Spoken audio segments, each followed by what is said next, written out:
Hey guys, I'm still at the Barbecue Expo, and as you can see, I'm in the Blaze booth right here.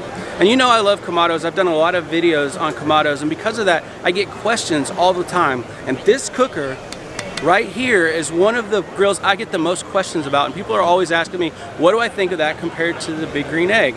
I never had an answer before because I'd never seen it in person before. But luckily, right now I have Nick from Blaze. He's right here. You might recognize him. He likes to blow things up sometimes. Don't call the cops. For our next durability test, we have procured 2 pounds of tannerite. For those of you who are unfamiliar with tannerite, just keep watching the video as enjoyment will soon to follow. I'll put a link to that in the corner so you can go check out that video. But Nick is going to walk us through this cooker and kind of give us a brief demonstration of the features and how it's different from some of the ceramic cookers out on the market. Yeah, you got it. Thanks for having us and for joining us here at the HPBExpo inside the Blaze booth. You know, it's interesting you ask that question, as we get a lot of questions. Hey, what's going on with your Kamado? How is it different? How does it compare to the Big Green Egg? I'll tell you this, I'm very familiar with that brand. They're fantastic cookers. They do a great job. It's a Big Green Egg is what they call a Kamado style grill, and there's actually a lot of Kamados that are out there, with the vast majority of them being made out of a ceramic refractory material. We are in the outdoor cooking and outdoor kitchen business and wanted to have an opportunity in the category should someone want a Kamado. And so when we're thinking about what we're going to do, why do we want to do it, the thought was, hey, let's try and build a better mousetrap. Let's not try and have a Me Too Kamado. And is there a way that we can come up with a unit that can maybe solve what could be better and what improvements could be made to what is out there with the vast majority of what's on the market today. So first things first, as far as what we're doing with our unit, we wanted to get away from the ceramic material that the vast majority of the Kamados are made out of.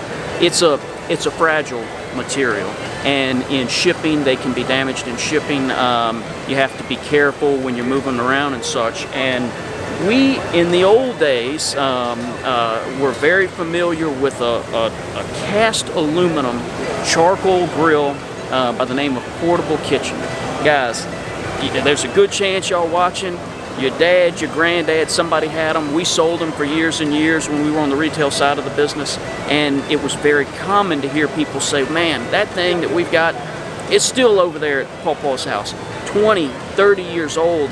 My next door neighbor believes his is 49 years old. Now, Mr. Sal could just be kind of a wild man, but that material, that cast aluminum material, lasts forever and ever and ever. And so that's what we wanted to build out of when we did our Kamado. Essentially, what we're doing here, it's all the same goodness of cooking and features and functions, but we've just got a couple of little things that we've done to make this a better mousetrap. Outside of the material itself, which is indestructible, I know Justin mentioned, you know, the blowing stuff up video that y'all can watch here in a little bit. And so, besides the unit lasting forever, a couple of things that we've done differently. We have a system that we've developed where the top of our lid here integrates with the bottom with an overlapping ledge, which allows for our unit to seal the top to the bottom with the absence of a gasket. Guys, it's a big helping hand changing the gaskets over time that they wear on my ceramic counterparts. They become you know, brittle. They have to be replaced. This eliminates that inconvenient need as you have the unit over the years. My cooking grits, they're thick. Man, super thick. I have got more compliments on my grits. I'm an extremely heavy hexagonal shape. You get a lot of surface area making contact with the meat when you're cooking, great for something like searing a steak, and it also is something that's going to last forever and ever. This grill has a lifetime warranty on the entire unit. And then one thing another, we flip these ends up to allow you to go through, access your charcoal, add wood chips, add charcoal while you're cooking. We get a lot of people like how we're doing that. I'm going to take this grit out. What we have here is an optional accessory assembly where you can actually get a rotisserie for a Blaze Kamado. This is your standard rotisserie assembly, and it goes through. We've got a plug access port that goes through to your motor that you can't see on the opposite side. I'll take this out to let you see some of the other components. We have a charcoal tray that you use with your rotisserie. Load your charcoal here in the back, and what it does is it replicates the same style of infrared indirect cooking, with the heat cooking the food on the rotisserie being generated outwards from this pan, very similar to what you see with a lot of the gas cookers that are out there on the market. Another thing that we do that's pretty cool, I'll kind of take it out and let you see. This mechanism will actually act just like a chimney starter. So you take your wadded up newspaper, put it in here in the bottom. We give you an access point with your lighter to light your newspaper. The fire and heat burns and rises up and starts your charcoal for you in the top. So that's a really good idea. Man, it makes it convenient. And then what we have to kind of work with it is a pie-shaped drip pan that matches just perfectly with the basket out there. Now, one thing that I've got that I'm going to replace for you, this comes standard with the unit. It's a second alternate grate that goes in between your primary cooking surface and where your charcoal goes down at the bottom. This is often used in a Kamado grill, holding drip pans for the different dishes that you want to collect the drippings, holding your indirect cooking plates, secondary levels of cooking. In fact, it's funny, we even get consumers that will take and load charcoal on that tray to have a much closer proximity between the charcoal heat source and your cooking grills. So this comes standard with the unit. Get this out of here. And then below, this is your charcoal tray. I love what we've done here. Kamados are fairly simple as far as how they cook and how they operate. Really, one of the very few issues that I've ever heard from a consumer is, hey, I can't get up to temperature. And typically what's going on is that this tray will become clogged with the smaller bits of charcoal and not allow that air to move through the unit. And that's the whole deal with a Kamado grill, is it has to have air flow through it. What we've done, and I'll kind of take this out and let you look, we've kept big, your standard kind of grill style grate, large spacing between. It makes it much more difficult for the smaller bits of charcoal to come through and clog, because you've got a whole lot more area here. So that's where your charcoal goes. Even all of my sub parts, very, very thick rod style grids here. How much does that weigh? The whole unit, and I've had that question several times, 172 pounds on the unit. So it's a solid, heavy, and that's another question we get. Some people ask if there's just an internal insulation, but this is a solid poured mold cast aluminum housing. Got another cool thing down here at the bottom. I've got an ash pan. So got these tabs on it. All of your ash and such goes in here. Just lift it out, take and dump it. The days of getting your dustpan with that little rake and trying to scoop from the front and the mess going on your patio, we've solved the solution. That's convenient. Well, Kamado grills are very, very simple. Again, we have this a similar strategy as far as how they operate with a lot of these others.